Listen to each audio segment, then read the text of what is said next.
ऐसे नहीं रंग मला देवना जवान मला ऊपरे ऊपर कला टोई के सवार कला अरे केतना लगई बाबा के फेल तो हरदा होई केतना लगई बाबा के फेल तो हरदा होई देवर चरे भाव खाटू कमर जाके खा होई नई हर से जब ससुरा गईलू कै बज दिया बुतैलू भतार संगे काका कैलू भतार संगे काका कैलू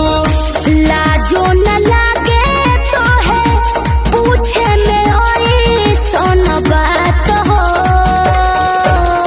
कैसे बनम के कोरा सुतैलू के वाड़ी में किली लगी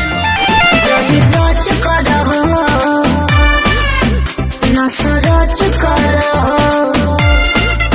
मोर जवानिया के डाटा न खरोच करो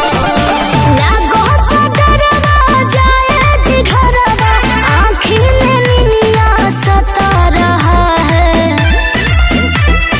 भौजी के देवरा लगा रहा है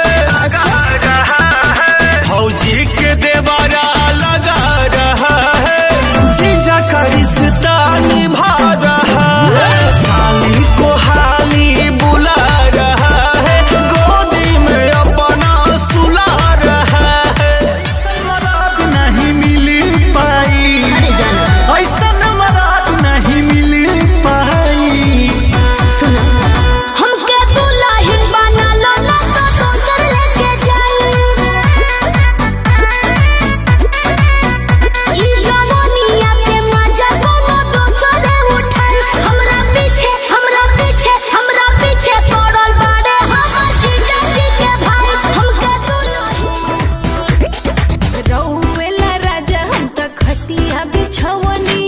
देखी लगा के मच्छरदनिया हो चली चली जानू लगता कि जिए नहीं देवा हमारी इज्जत ससुराल में लेवा तनासा चढ़ल बा तोहारा कपाट पर नशा चढ़ल बा तोहारा कपाट पर काहे करा तारा फोनवा चल कोई कोई जिला के बारू बबी चासल 10-20 खूब ये पमिली